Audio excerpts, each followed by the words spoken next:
En esta noche vamos a meditar en la palabra de Dios. Vamos a hablar acerca de las parábolas de Jesús. Vamos a leer en Marcos 4, 33 al 34. Dice así: con muchas parábolas como estas les hablaba la palabra, conforme a lo que podían oír. Y sin parábolas, no les hablaba, aunque a sus discípulos en particular les declaraba todo, ¿verdad? Las parábolas de Jesús, todo esto que el Señor trató, ¿verdad? De cuando estuvo en la tierra, el propósito de Él era de que la gente escuchara su mensaje y lo entendiera, ¿verdad? En la Biblia dice que una parábola es una historia breve y sencilla, a menudo una alegoría que usa elementos cotidianos para transmitir una enseñanza moral o espiritual. Jesús en particular utilizó muchas parábolas para enseñar, adaptando su estilo de enseñanza a las circunstancias y a la audiencia, ¿verdad? Ese es el estilo que el Señor escogió, hablarle a la gente con cosas tan comunes como, aquí tengo un granito de mostaza, ¿verdad? Que dice la parábola que es la siembra tan pequeñita y que llega a ser una hortaliza bien grande, ¿verdad? También habla de la sal, ¿verdad? Que todos en la casa pues tenemos sal para condimentar nuestros alimentos, ¿verdad? Porque pues se necesita ponerle sal a la comida, a la sopa, a la carne, al pollo, a las papas, ¿verdad? Es muy necesaria la sal y el Señor no deja de largo, sino que también la introduce en su enseñanza. Dice que nosotros somos la sal de la tierra, ¿verdad? Algo que le da el sabor, la diferencia de cuando está una persona cristiana que conoce al Señor, que ha sido redimida, se nota que esa persona es diferente, ¿verdad? ¿Por qué? Porque es la sal del grupo a donde convive, es diferente esta persona, ¿verdad? Y pues en la Biblia una parábola es una historia breve, sencilla, a menudo una alegoría que usa elementos cotidianos para transmitir una enseñanza moral o espiritual. Jesús en particular utilizó muchas parábolas para enseñar, adaptando su estilo de enseñanza a las circunstancias y a la audiencia, ¿verdad? También se cuentan más de 30 parábolas que Jesús compartió en los evangelios de Mateo, Marcos y Lucas, ¿verdad? Algunos estudiosos las contabilizan en más de 50. El evangelio de Juan, por otro lado, no contiene parábolas porque está dirigido al Señor Jesucristo, se centra en la divinidad del Maestro, en el Hijo de Dios, en el Salvador del mundo, ¿verdad? Porque de tal manera amó Dios al mundo que dio a su Hijo unigénito para que todo aquel que en Él crea no se pierda, mas tenga vida eterna, ¿verdad? Ese famoso versículo que todos los cristianos rápidamente aprendemos al recibir a Cristo, ¿verdad? Un versículo muy hermoso, ¿verdad? Que nos habla del gran amor de Dios, que también dice que Dios es amor.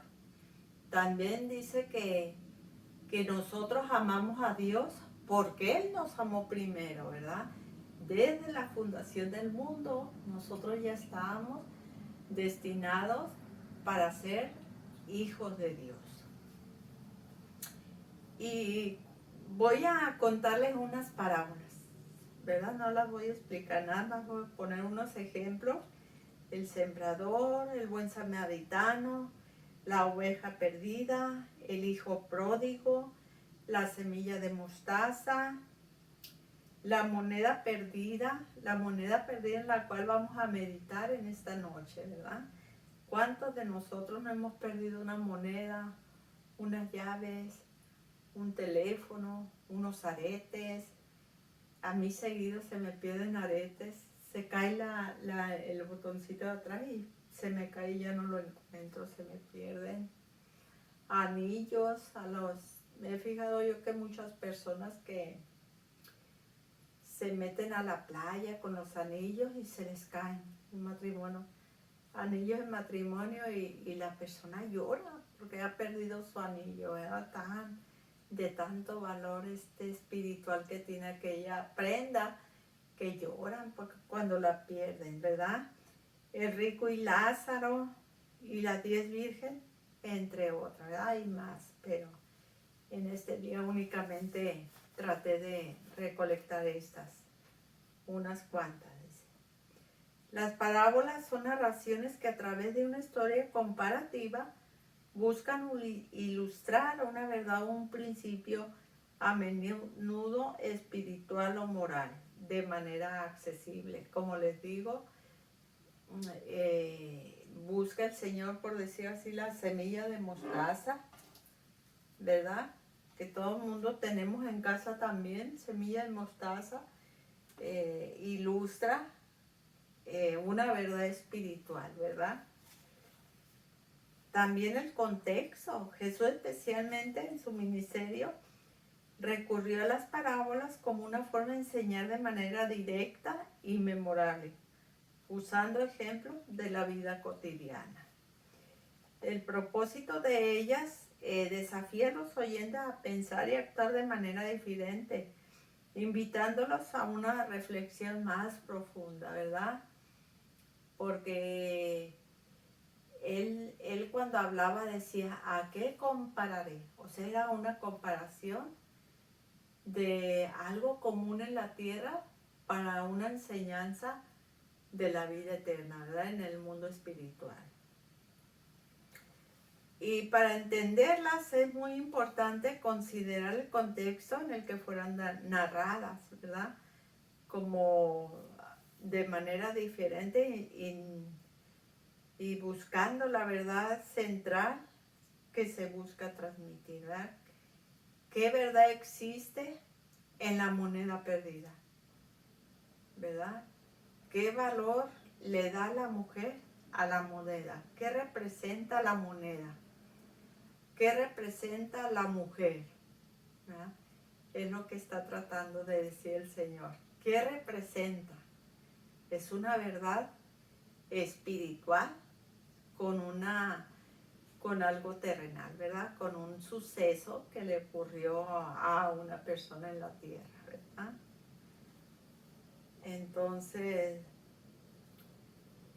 esta parábola que les voy a leer se encuentra en Lucas 15, del 8 al 10, ¿verdad? En esta parábola, una mujer que tiene 10 dracmas, tiene 10 y pierde una, ¿eh?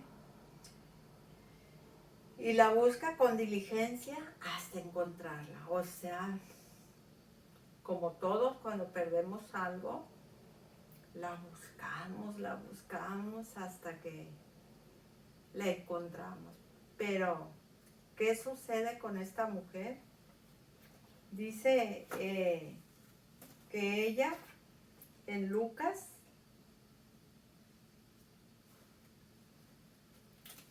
nos dice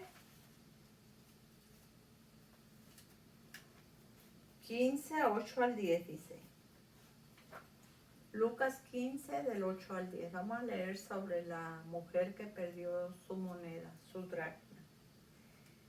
Dice así, ¿o qué mujer que tiene 10 dracmas, si pierde una dracma, no enciende la lámpara y barre la casa y busca con diligencia hasta encontrarla?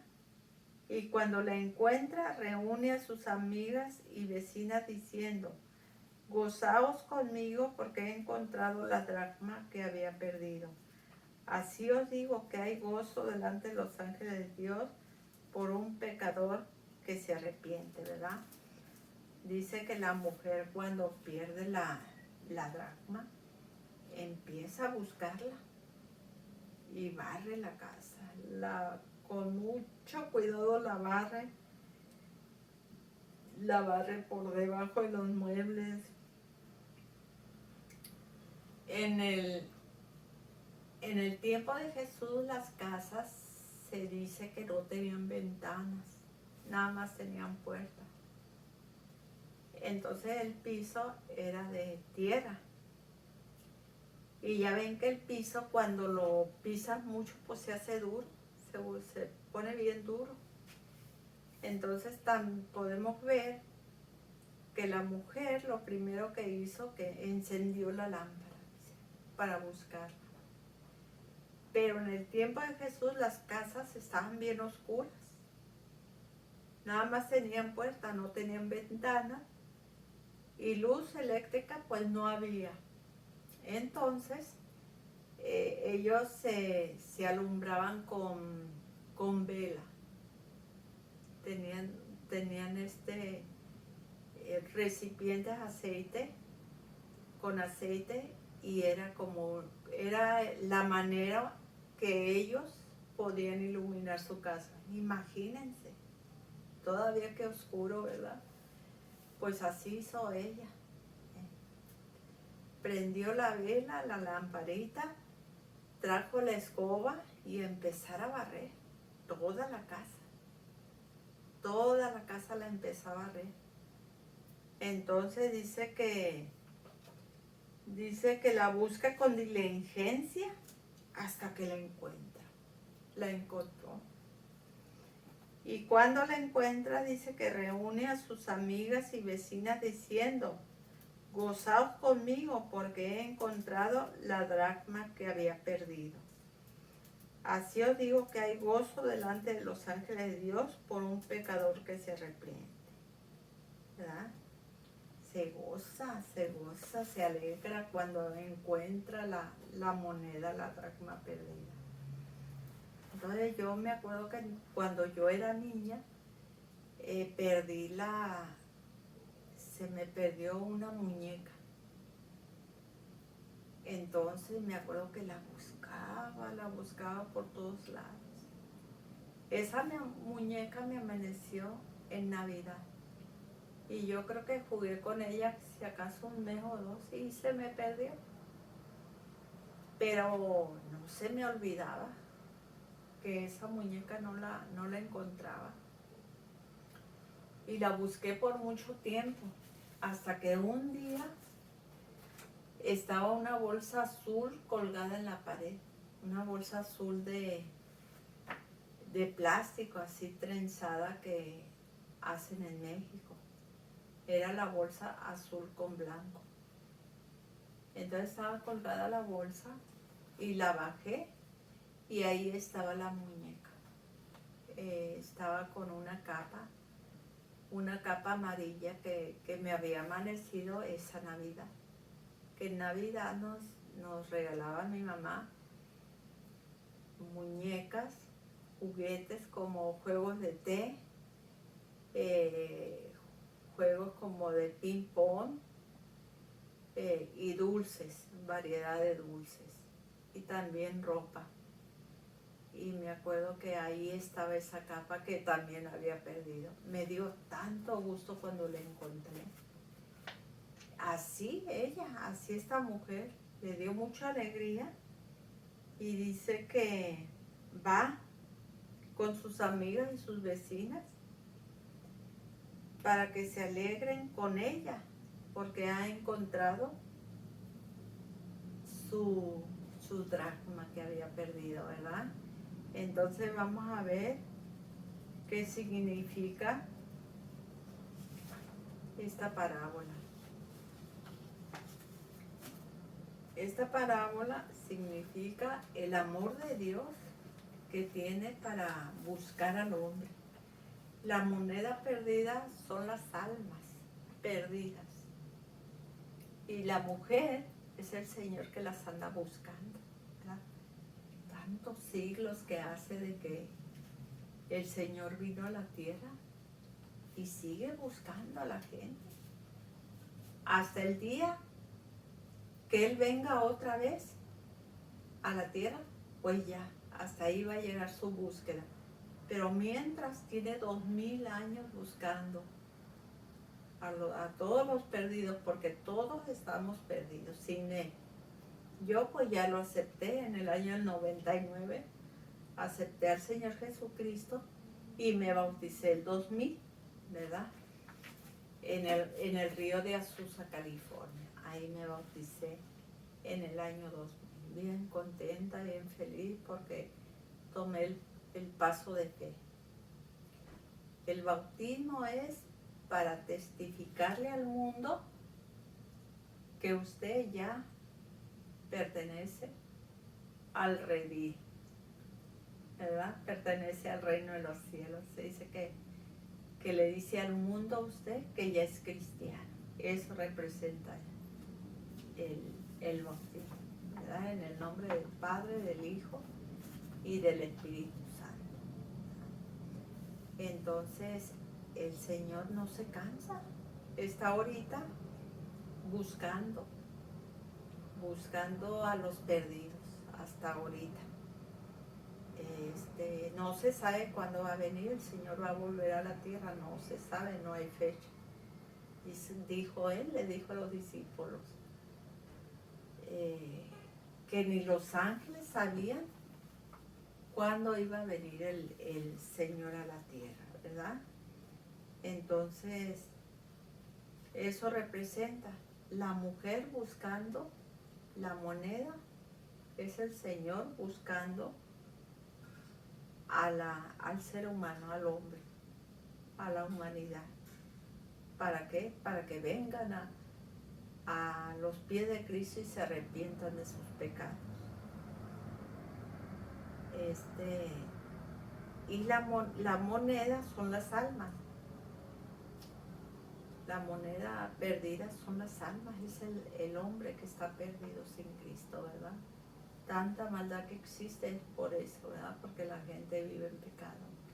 Hasta que el Señor no los redime, entonces hay un nuevo nacimiento. La persona deja todo lo malo y empieza a servir al Señor, ¿verdad? A pertenecerle a su reino. Pero podemos ver que en la época de Jesús se utilizaban principalmente monedas romanas, griegas y judías. Entre las más comunes se encontraba el denario romano, el dracma griego y el siclo judío y el leptón, el más pequeño, judío. Así como en México, si ustedes se fijan, pues en México el peso que se utiliza generalmente es el peso, ¿verdad? Aunque hay algunas partes que utilizan el dólar, porque en México hay muchos lugares turísticos muy hermosos que utilizan el dólar, ¿verdad? Pero pues el dólar, pues es el dólar, ¿verdad? Es la moneda más importante del mundo. Y pues el peso, pues no es así. Tú tienes que dar 20 pesos por $1. Es grande la diferencia. Las monedas griegas, el dracma o didracma, moneda de plata equivalente a 2 dracmas, y un dracma equivalente a un día de trabajo. Las judías, el ciclo, unidad de peso, también moneda de plata, especialmente el ciclo tirio. Y tenemos el leptón, la moneda judía más pequeña de cobre, también llamado óbolo.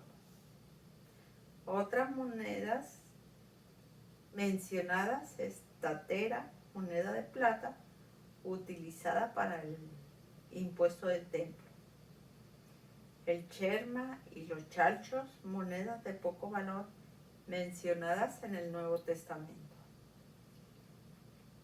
En resumen, el denario romano y el dracma griego eran las monedas más comunes para el comercio y el pago de salarios, mientras que el leptón y el cuadrante eran las monedas de menor valor El ciclo, especialmente el ciclo tirio, era importante en el contexto judío y se usaba para transacciones significativas como el pago del impuesto del templo.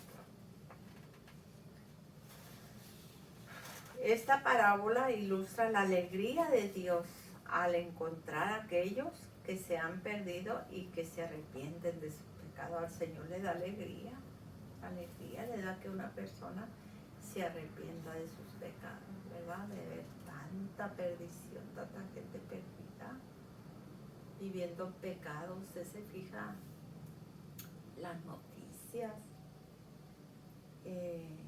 tanta gente que publica cosas en la internet que a uno se queda desde lo más precioso, porque también tiene sus cosas buenas que la gente publica, porque de la abundancia del corazón habla la boca. Lo que hay en el corazón, eso va a publicar la persona, ¿verdad? Mucha gente publica acerca de dietas, ¿verdad? Habla de puras dietas. ¿Qué hay en su corazón? Eso hay en su corazón. Hay gente que va a publicar de comida, pura comida. Ajá. Gente que se maquilla muy bien. Eso publica. Eso se trata su canal de puro maquillaje, cómo maquillarte, ajá, de cómo arreglarte, ¿verdad? Gente que publica tantas y tantas cosas, cómo arreglar el carro, cómo cambiarle el aceite, cómo cambiar la batería, una gran variedad. Y para cada propósito que tenga la persona de enseñar, va a enseñar de acuerdo a lo que hay en su corazón. Eso va a publicar. Entonces, hay muchas cosas muy buenas que uno puede disfrutar de la internet. Mucha enseñanza teológica, historia, matemáticas, inglés, cómo hacer tamales, cómo hacer pasteles, cómo doblar la ropa, variedad.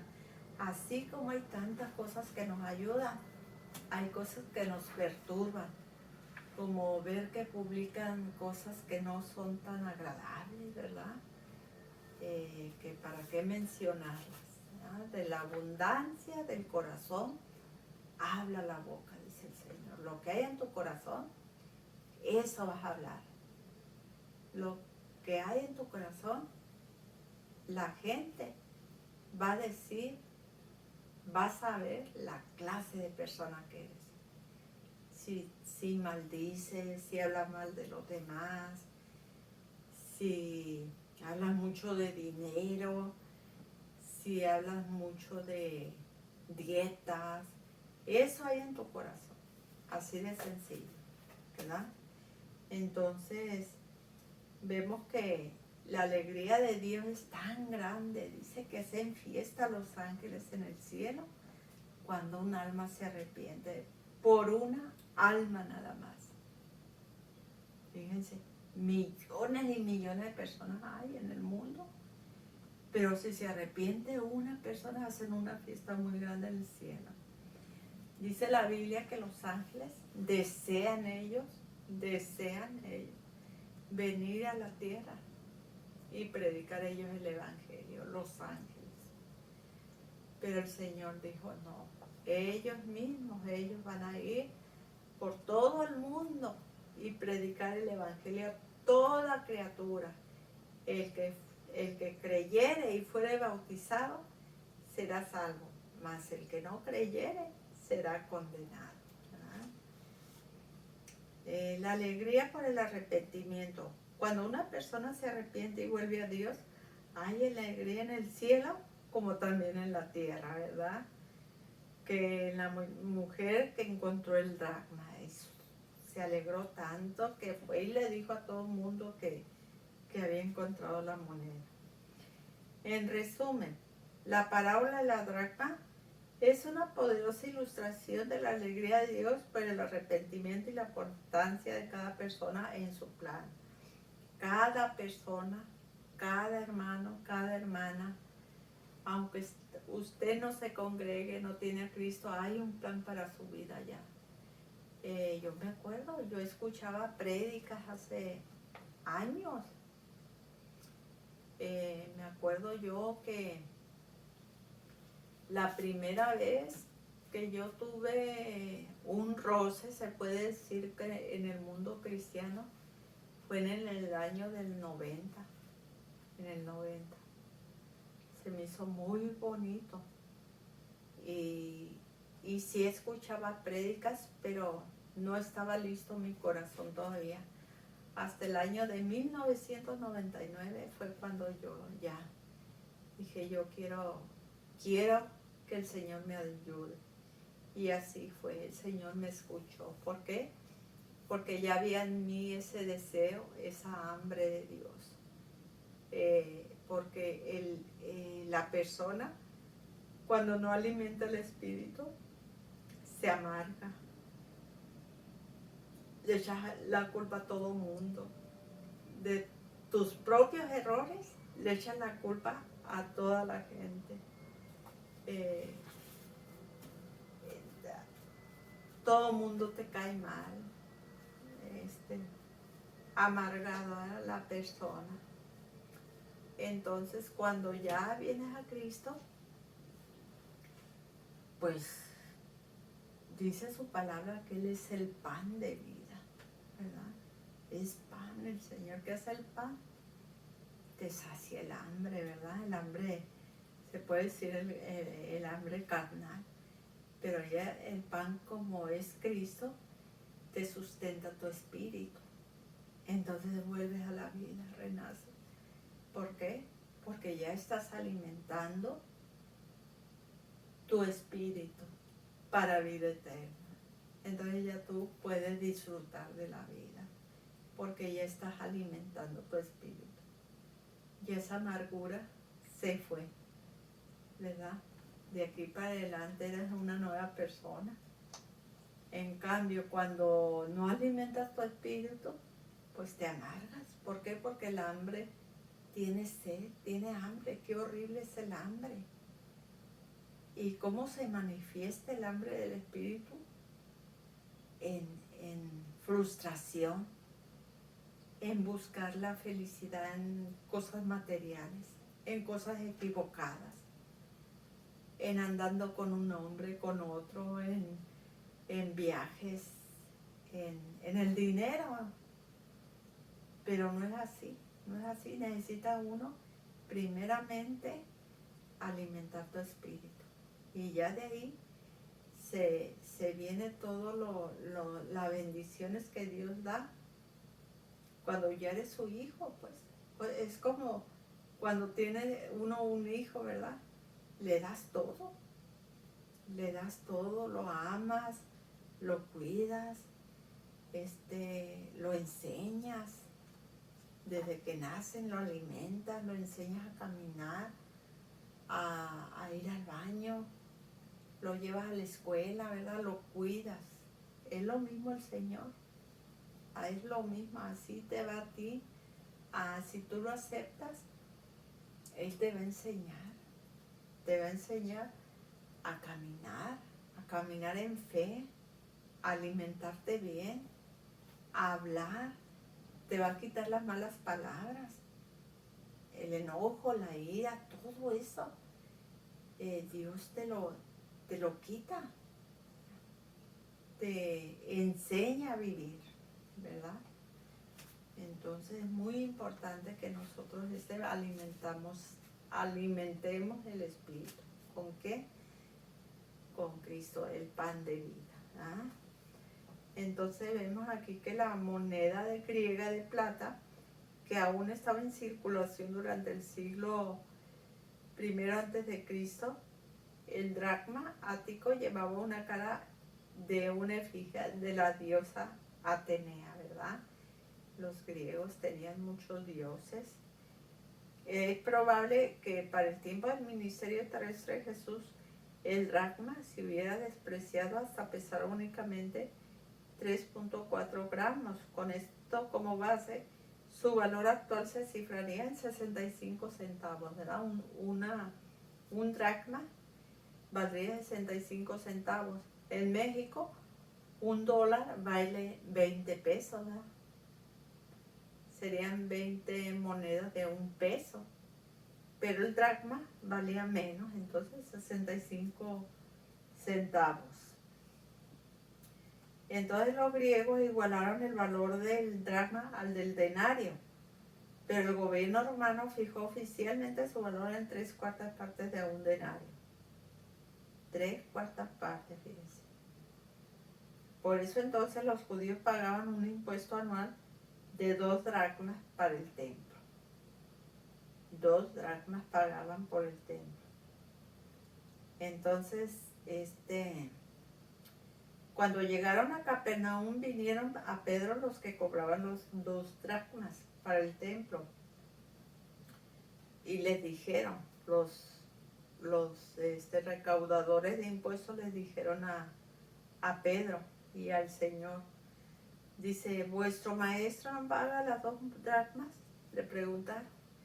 Entonces el Señor Jesucristo le dijo a Pedro, mira, mete el anzuelo al mar, porque Capernaum es puerto, y ellos estaban ahí en ese puerto en Capernaum. Mete tu anzuelo al mar, le dijo, y el primer pez que saques, sácale el estatero de la boca del pez y dalo por ti y por mí a los recaudadores de impuestos, le dijo el Señor a Pedro, y así fue como él pagó también el impuesto del templo. ¿Se fijan cómo es bíblico pagar impuestos? Aunque uno a veces no le gusta, pero el Señor lo hizo, el Señor fue ejemplo, el Señor vivió todo lo que nosotros vivimos. No le es a Él no le es raro que nosotros suframos, que nosotros nos dé calor, nos dé frío, el maltrato a veces de la gente que sufre uno, o el amor también, todo el Señor lo sintió, ¿verdad? Lo pudo Él, para poder Él, ser nuestro Señor, nuestro Maestro, Él también se puso en nuestros zapatos, ¿verdad? Caminó en la tierra y pasó necesidades también el Señor. El Señor lloró por Jerusalén, ¿verdad? Que vino Él a la tierra y su pueblo no lo recibió, mas a todos los que le recibieron les dio la potestad de ser hechos hijos de Dios, ¿verdad? Lloró también cuando Lázaro murió. Era su amigo Lázaro. Marta y María y Lázaro eran amigas del Señor. Entonces dice la palabra que lloró el Señor, que es el versículo más cortito. Dice, Jesús lloró. O sea, también lloró, Él sabe, nosotros también lloramos, ¿verdad? Entonces, en esta noche vamos a ver cómo podemos aplicar la moneda de plata de la dracma. ¿Cómo usted la puede aplicar a su vida? Dice, pues vamos a recordar que Dios nos ama. Todos los días vamos a recordar que Dios nos ama. Que gracias a ese amor tan grande nos redimió. Que gracias a ese amor tan grande, Él nos salvó, nos dio vida eterna, ¿verdad? También nos ama incondicionalmente. El único interés del Señor es que nosotros le sirvamos, le amemos, le obedezcamos sus mandamientos. Ese es el deseo del Señor. Y pues dice que el Señor no se rinde, no se rinde en nuestra búsqueda. El Señor tiene 2000 años que vino a la tierra y continúa buscando al hombre, ¿verdad? Porque no se rinde. Porque, por ejemplo, nosotros nos cansamos. Diciendo, no me hace caso, ya me cansé. Y te rindes en todos los aspectos. Si estás en la escuela, te das por vencido, pues. Si estás en un trabajo, te das por vencido, ¿verdad? Pero el Señor no se rinde. Hay miles y miles de predicadores, grandes teólogos, ¿verdad? Que predican la palabra, que te quedas maravillado de cómo predican, de cómo saben, eruditos de las escrituras. El apóstol Pablo, un erudito, el Señor lo escogió a él para